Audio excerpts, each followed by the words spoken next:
কথিত আছে একদা হযরত হাসান বসরি রাহমাতুল্লাহি আলাইহি একজন ব্যক্তির জানাজা দেওয়ার পর তাকে কবরস্থ করে যখন কবর দেওয়ার পর সকল মানুষ কবরস্থান থেকে চলে যাচ্ছিল তখন তিনিও সেখান থেকে চলে আসেন। তিনি সেই কবরস্থান থেকে পাশের একটি জঙ্গলের পথ দিয়ে যাচ্ছিলেন। হঠাৎ করে তিনি একটি বড় গুহা দেখতে পেলেন। সে গুহার মধ্যে তিনি দেখতে পেলেন যে একজন যুবক নামাজ আদায় করছে। জঙ্গলের গুহার মধ্যে যুবকের নামাজ পড়ার এই ঘটনাটি দেখে তিনি বেশ বিস্মিত হলেন। অতঃপর তিনি একটু এগিয়ে গেলেন সেই গুহার কাছে এবং সেই যুবকটিকে দেখে তিনি বেশ অবাক হলেন, কেননা যুবকের চেহারা থেকে যেন নূরের আলো জ্বলছিল। তখন হযরত হাসান বসরি রাহমাতুল্লাহি আলাইহি যুবকের নামাজ শেষ হলে তাকে জিজ্ঞাসা করলো, হে যুবক, তুমি এই গুহার মধ্যে একা একা কি করছো? আর এখানে কেনই বা নামাজ আদায় করছো?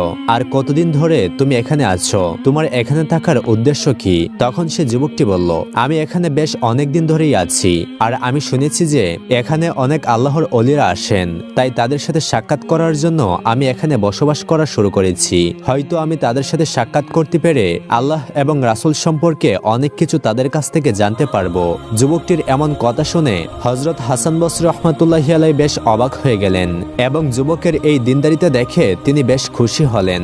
তখন তিনি সেই যুবকটিকে উদ্দেশ্য করে বললেন, হে যুবক, এখানে তো কোনো খাবারের বন্দোবস্ত আমি দেখতে পাচ্ছি না, তাহলে তুমি কি খেয়ে বেঁচে আছো? তখন যুবকটি বলল, আমার যখন প্রচন্ড পরিমাণে ক্ষুধা পাই তখন আমি এখান থেকে গাছের ফলমূল এবং পাতা খেয়ে থাকি, আর আমার যখন প্রচুর পরিমাণে পিপাসা লাগে তখন আমি ওই নদী থেকে পানি খেয়ে থাকি। তখন হযরত হাসান বসরি রাহমাতুল্লাহি আলাইহি বললেন, বাবা, আমি তোমার কথাই বেশ খুশি হয়েছি। আমি যদি তোমার জন্য কিছু রুটির ব্যবস্থা করি তাহলে কি তুমি আমার দেওয়া রুটি খাবে? তখন সেই যুবকটি বলল, আপনি চাইলে কিছু রুটি আনতেই পারেন, কিন্তু সেই রুটিগুলোর উপর কিছুটা লবণ ছিটিয়ে আনবেন। এরপর হযরত হাসান বসরি রাহমাতুল্লাহি আলাইহি তার বাড়ির দিকে রওনা হলেন। অতঃপর বাড়িতে গিয়ে রুটি তৈরি করে সেগুলোর উপর হালকা লবণ ছিটিয়ে নিয়ে গুহার কাছে আবারও চলে আসলেন। তিনি গুহার সামনে এসে দেখতে পেলেন যে সেখানে একটি বড় সিংহ বসে আছে। তখন তিনি মনে মনে চিন্তা করতে লাগলেন, এই সিংহটি কি গুহার ভেতরে থাকা যুবকটিকে খেয়ে ফেলেছে? তিনি খুবই চিন্তায় পড়ে গেলেন। তখন তিনি এই বিষয়টি নিশ্চিত হওয়ার জন্য একটি বড় পাথরকে গুহার কাছে টেনে আনলেন এবং সে পাথরের উপর উঠে দেখলেন যে গুহার মধ্যে যুবকটি জীবিত আছে কিনা। তখন তিনি দেখতে পেলেন যে সে যুবকটি একেবারেই ভালো অবস্থায় আছে। তা দেখে তিনি আল্লাহর কাছে শুকরিয়া আদায় করলেন। অন্যদিকে যুবকটি হযরত হাসান বসরি রাহমাতুল্লাহি আলাইহির গলার কণ্ঠ শুনতে পেলেন। তখন যুবকটি গুহার ভিতরে দেখে সিংহটিকে উদ্দেশ্য করে বললেন, হে সিংহ, তোমাকে যদি আল্লাহ তাআলা আমার জান কবজ করার জন্য পাঠিয়ে থাকে তাহলে তুমি দ্রুত আমার জান কবজ করতে পারো, এতে আমার কোনো আপত্তি নেই। কিন্তু তার জন্য যদি না পাঠানো হয় তাহলে তুমি এই মুহূর্তে এই স্থান ত্যাগ করো, কেননা তোমার কারণে একজন ভেতরে প্রবেশ করতে পারছে না। এ কথা বলার সাথে সাথে সিংহটি ওই স্থান থেকে এত জোরে দৌড় দিচ্ছিল যে দেখে মনে হচ্ছিল যেন সিংহটিকে কেউ শিকার করতে এসেছে। এরপর হযরত হাসান বসরি রাহমাতুল্লাহি আলাইহি সেই গুহায় প্রবেশ করলেন এবং যুবককে সে 3টি রুটি খেতে দিলেন। রুটিগুলো দেখে যুবক আল্লাহর কাছে শুকরিয়া আদায় করলো এবং বলতে লাগলো, হে আল্লাহ, আমি জীবনে সবকিছুই পেয়েছি, এবার দয়া করে আমাকে তোমার কাছে নিয়ে যাও।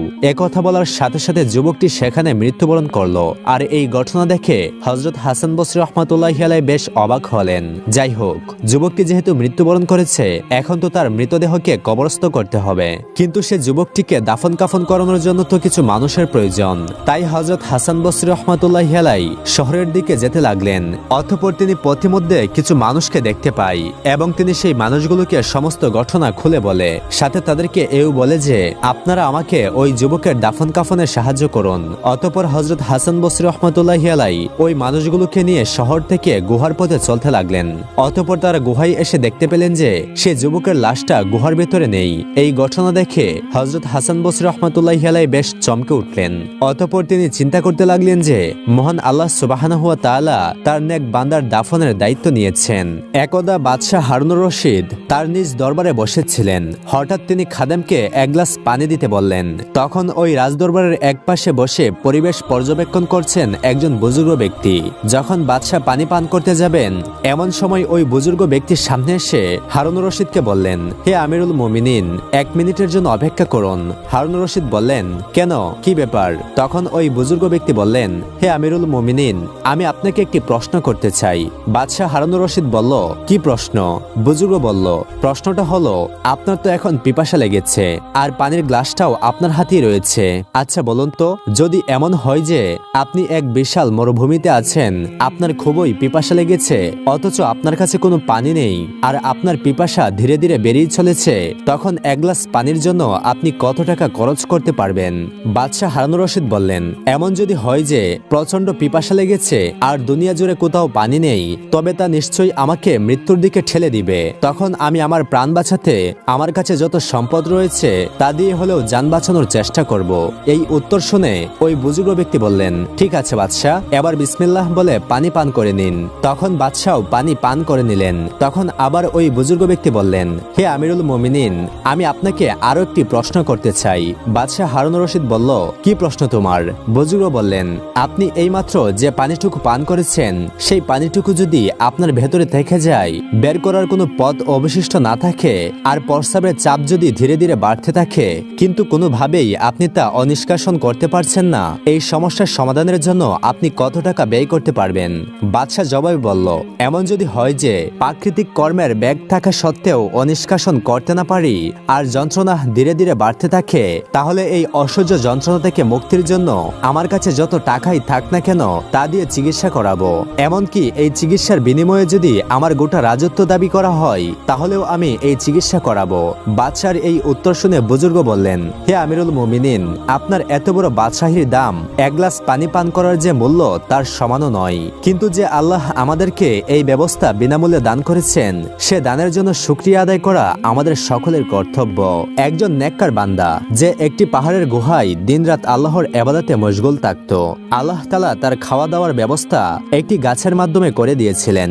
আল্লাহ তাআলা তার ইবাদতে এতটাই খুশি ছিলেন যে তার ইবাদতখানার পাশেই একটি ডালিমের গাছকে জন্মিয়ে দিয়েছিলেন। আল্লাহ তাআলা প্রতিদিন সেই ডালিমের গাছ থেকে তার খাবার দাবারের ব্যবস্থা করতেন। সে প্রতিদিন ওই গাছে 3টি করে ডালিম পেত, আর সেই নেক বান্দাটি ওই ডালিমগুলি খেয়ে নিত, অতঃপর আল্লাহ তাআলার ইবাদতে মশগুল হয়ে যেত। এভাবে দিন কাটতে থাকলো। হঠাৎ একদিন সেই আবেদ ব্যক্তিটি ভাবলো যে এগুলি হলো আমার রিজিক, আমি এভাবেই খাবার দাবার করব এবং আল্লাহ তাআলার ইবাদতে মশগুল হয়ে থাকব।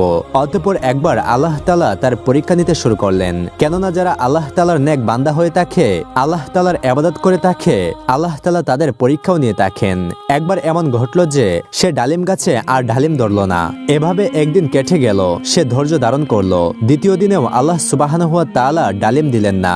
সেদিনও সে ব্যক্তি ধৈর্য ধরলো। তৃতীয় দিনও তার সঙ্গে এমনটাই ঘটলো। আল্লাহ তাআলা তাকে ডালিমের নিয়ামত থেকে বঞ্চিত রাখলেন, কেননা তার রব তার পরীক্ষা নিচ্ছিলেন। আল্লাহ দেখতে চাচ্ছিলেন যে ওনার বান্দা ওনার উপর কতটা ভরসা করে, সে ওনার কাছে চায় নাকি অন্য কারো কাছে গিয়ে চাইতে শুরু করে। অতঃপর তৃতীয় দিন সেই ব্যক্তিটি অনেক ক্ষুধার্ত হয়ে পড়েছিল। সে আল্লাহ তাআলার দরবারে না চেয়ে মানুষের কাছে চাওয়ার জন্য বেরিয়ে পড়ল। সে ব্যক্তি অনেক পথ চলতে চলতে হঠাৎ করে একটি বাড়ি দেখতে পেল। সেই বাড়িটি একজন মুসলমানের ছিল, কিন্তু সেই মুসলমান ব্যক্তিটি একজন চোর ছিল। সে শুধু নামে মাত্র মুসলমান ছিল, তার ভেতরে এমন কোনো আমলই ছিল না যার জন্য তাকে ভালো মুসলমান বলা যেতে পারে। যাই হোক, বাড়িটির পাশে গিয়ে ওই নেককার ব্যক্তিটি ভাবলো, আমি এই মুসলমানের বাড়িতে গিয়ে খাবার চাই, কিন্তু আমি তো শুনেছিলাম যে সে একজন চোর। এভাবে কিছুক্ষণ চিন্তা করার পর সে পুনরায় ভাবতে লাগলো, ধুর, চোর হয়েছে তো কি হয়েছে, এই সময় তো আমি ক্ষুধার্ত, সে ছাড়া আমাকে আর কেউ সাহায্য করতে পারবে না, কেননা আশেপাশে আর কোনো বাড়িও নেই। সে ব্যক্তিটি এইসব চিন্তা করতে করতে ওই বাড়ির উঠানে গিয়ে উপস্থিত হলো এবং বলতে লাগলো, বাড়িতে কি কেউ আছো? আমাকে কিছু খাবার দাও, আমি অনেক ক্ষুধার্ত, আমি 3 দিন যাবৎ অনাহারে রয়েছি।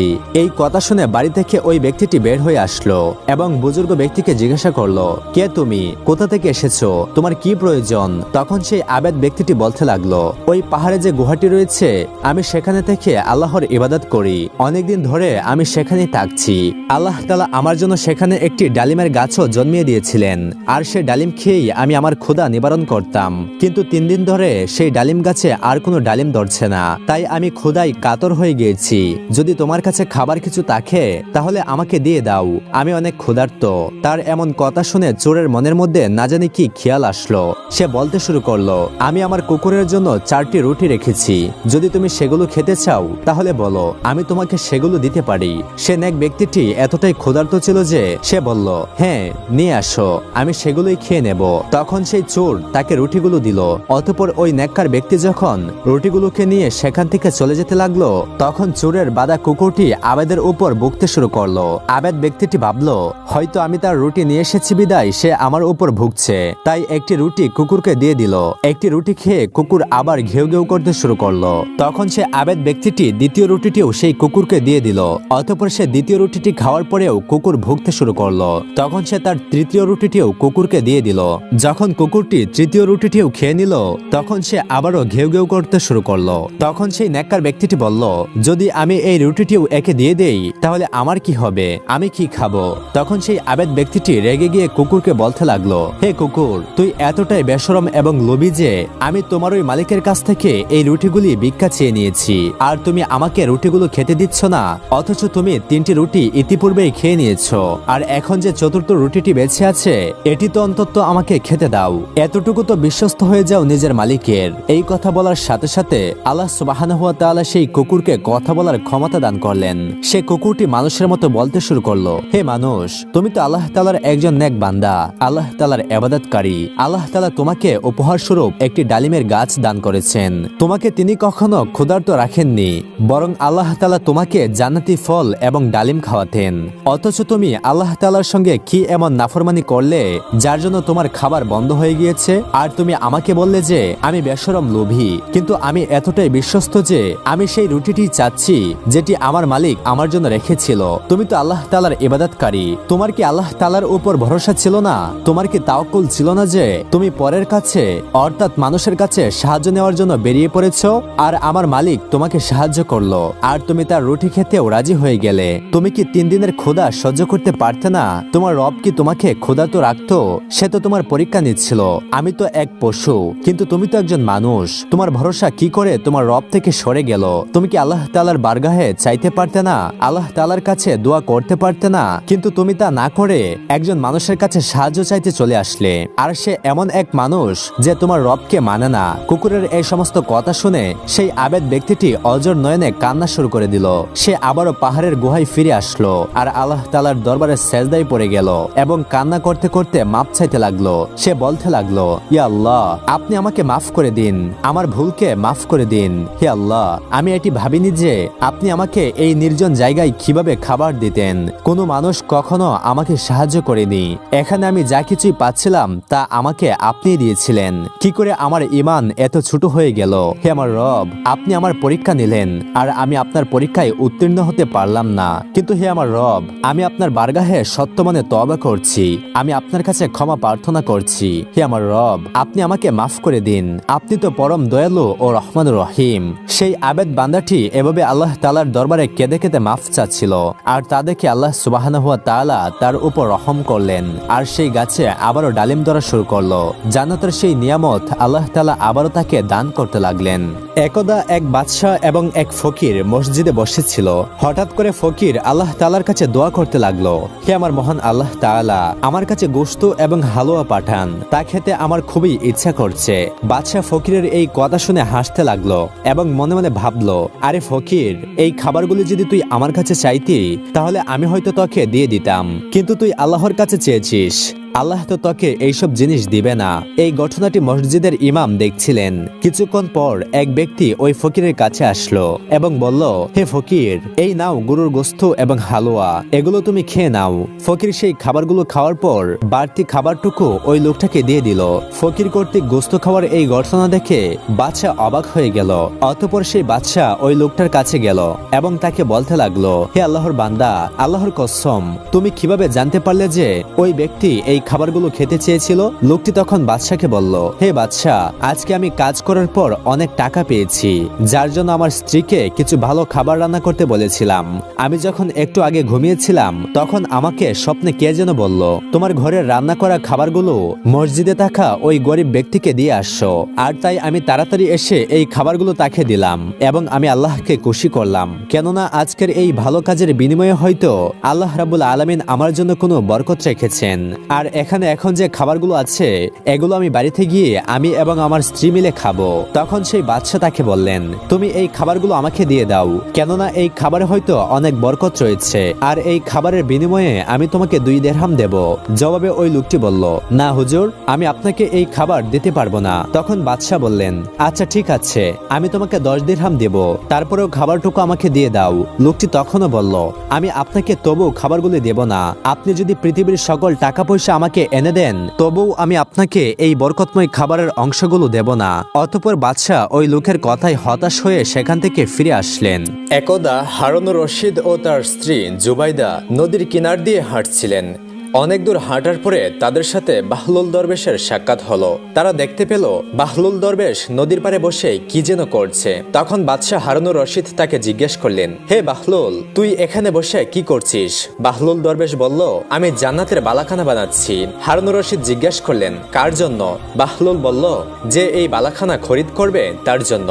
যদি কেউ এই বালাখানা খরিদ করে, আমি তার জন্য আল্লাহ রাব্বুল আলামিনের দরবারে দোয়া করব যেন আল্লাহ রাব্বুল আলামিন তাকে একটি জান্নাতে বালাখানা দান করেন। হারুনুর রশিদ তখন জিজ্ঞেস করলেন, একটি বালাখানার দাম কত? বাহলুল দরবেশ বলল, 1 দিনার। তখন হারুনুর রশিদ তার স্ত্রী জুবাইদার দিকে ফিরে বললেন, হে জুবাইদা, দেখছো পাগলটা এখানে বসে কি কাণ্ড করছে? সে নাকি দুনিয়াতে থেকে মানুষের জন্য জান্নাতে বালাখানা বানাচ্ছে। আমি তার এই কথা বিশ্বাস করি না। জুবাইদা হারুনুর রশিদের কথায় কান্না দিয়ে বাহলুল দরবেশকে জিজ্ঞেস করলেন, বাহলুল, তুমি এখানে কি করছো? বাহলুল দরবেশ বলল, আমি জান্নাতের বালাখানা বানাচ্ছি। জুবাইদা বললেন, কার জন্য? বাহলুল দরবেশ বলল, যে এই বালাখানা খরিদ করবে তার জন্য। যদি কেউ আমার এই বালাখানা খরিদ করেন, আমি তার জন্য আল্লাহ রাব্বুল আলামিনের দরবারে দোয়া করব আল্লাহ রাব্বুল আলামিন যেন তাকে জান্নাতে বালাখানা দান করেন। জুবাইদা বললেন, একটি বালাখানার দাম কত? বাহলুল দরবেশ বলল, 1 দিনার। তখন জুবাইদা তাকে 1 দিনার দিয়ে তার কাছ থেকে একটি জান্নাতের বালাখানা খরিদ করলেন। এরপরে হারুনুর রশিদ ও জুবাইদা সামনে চলতে লাগলেন। হারুনুর রশিদ তখন জুবাইদাকে লক্ষ্য করে বললেন, জুবাইদা, তুমি অযথা 1 দিনার নষ্ট করলে। এই পাগলের কথার কি কোনো ভিত্তি আছে? সে তো একজন পাগল, তার যা ইচ্ছা তাই করবে। অতঃপর রাত্রিবেলায় যখন হারুনুর রশিদ গভীর ঘুমে অচেতন অবস্থায় ছিলেন, তখন তিনি স্বপ্নে দেখতে পেলেন তিনি জান্নাতের মধ্যে হাঁটাহাঁটি করছেন। কিছুক্ষণ হাঁটাহাঁটি করার পর তিনি দেখতে পেলেন জান্নাতের মধ্যে ইয়াকুত পাথরে নির্মিত একটি অট্টালিকা। অতঃপর তিনি সেই অট্টালিকাটির কাছে এসে দেখতে পান সেখানে তার স্ত্রী জুবাইদার নাম লেখা রয়েছে। জুবাইদার নাম লেখা দেখে তিনি অট্টালিকায় প্রবেশ করতে যাচ্ছিলেন। তখন সে অট্টালিকার দারোগা তাকে আটকে দিয়ে বললেন, জনাব, এখানে প্রবেশ করা যাবে না। হারুনুর রশিদ বলল, কেন? এটা তো আমার স্ত্রীর অট্টালিকা, তাহলে আমি প্রবেশ করতে পারবো না কেন? দ্বাররক্ষক বলল, জি না, আপনি কোনোভাবেই এই অট্টালিকায় প্রবেশ করতে পারবেন না। বরং এটি যার জন্য নির্মাণ করা হয়েছে কেবল সেই এখানে প্রবেশ করার অধিকার রাখে। অতঃপর দ্বাররক্ষক হারুনুর রশিদকে সেখান থেকে দূর দূর করে তাড়িয়ে দিল। এর সাথে সাথেই হারুনুর রশিদের ঘুম ভেঙে গেল। সকালে স্ত্রীকে জিজ্ঞেস করলো, জুবাইদা, তুমি কি এমন আমল করো যার কারণে আমি আজ রাতে স্বপ্নে দেখলাম যে জান্নাতে তোমার জন্য একটি অট্টালিকা নির্মাণ করা হয়েছে? জুবাইদা বলল, কই, আমার তো তেমন কোনো বিশেষ আমলের কথা মনে পড়ছে না। কিন্তু হে প্রিয় স্বামী, আপনার কি মনে আছে বাহলুল দরবেশ জান্নাতের বালাখানা বিক্রি করছিল? আমি তার কথাই বিশ্বাস করে 1 দিনার দিয়ে বালাখানা ক্রয় করেছিলাম, কিন্তু আপনি তার কথাকে উপেক্ষা করে তখন বালাখানা ক্রয় করেননি। আমার তো মনে হয় বাহলুলের কাছ থেকে ক্রয় করা সেই বালাখানাটি আপনি জান্নাতে দেখেছেন। হারুনুর রশিদ তখন বুঝতে পারলেন তিনি কত বড় ভুল করেছেন। এরপর তিনি পুনরায় সেই নদীর পাড় দিয়ে হাঁটতে লাগলেন এই আশায় যে আজকেও যদি বাহলুলকে তিনি পেয়ে যান তাহলে বাহলুলের কাছ থেকে একটি জান্নাতের বালাখানা ক্রয় করবেন। হাঁটতে হাঁটতে আবার তার সাথে বাহলুল দরবেশের দেখা হয়ে গেল। তিনি গতকালের মতো আজকেও কি যেন একটা নির্মাণ করছিল। হারুনুর রশিদ তখন তাকে জিজ্ঞেস করলেন, বাহলুল, তুমি কি করছো? বাহলুল দরবেশ বলল, আমি জান্নাতের বালাখানা নির্মাণ করছি। হারুনুর রশিদ বলল, কার জন্য? বাহলুল বলল, যে এই বালাখানা ক্রয় করবে তার জন্য। কেউ যদি আমার এই বালাখানা ক্রয় করে আমি তার জন্য আল্লাহ রাব্বুল আলামিনের কাছে দোয়া করব আল্লাহ যেন তাকে জান্নাতে একটি বালাখানা দান করেন। তখন হারুনুর রশিদ জিজ্ঞেস করলেন, তোমার এই বালাখানার দাম কত? বাহলুল বলল, পুরো দুনিয়ার বাদশাহী। এ কথা শুনে হারুনুর রশিদ বলল, বাহলুল, তুমি এ কেমন কথা বলছো? গতকালকে তো 1 দিরহামের বিনিময়েই একটি বালাখানা বিক্রি করছিলে, আজকে এর মূল্য পুরো দুনিয়ার বাদশাহী কিভাবে হয়ে গেল? বাহলুল বলল, দেখুন বাদশাহ, কালকে জুবাইদা আমার কাছ থেকে যে বালাখানা ক্রয় করেছিল তা না দেখে এবং বিশ্বাস করে, আর আজকে আপনি বালাখানা ক্রয় করছেন দেখার মাধ্যমে, অতএব আজকে এর দাম বেড়ে গেছে। হারুনুর রশিদ বললেন, হে বাহলুল, আমি যে স্বপ্নে এই বিষয়টি দেখেছি তুমি সেটি কিভাবে জানতে পারলে? বাহলুল বলল, সেই আল্লাহ আমাকে জানিয়ে দিয়েছেন যিনি আমার দোয়ার বদৌলতে জুবাইদার জন্য জান্নাতে একটি বালাখানা নির্মাণ করেছেন। অতঃপর হারুনুর রশিদ নিরাশ হয়ে বাহলুলের কাছ থেকে ফিরে আসলেন। তিনি আর জান্নাতের বালাখানাটি তার কাছ থেকে ক্রয় করতে সক্ষম হলেন না, কেননা পুরো দুনিয়ার বাদশাহী তো আর তার কাছে ছিল না।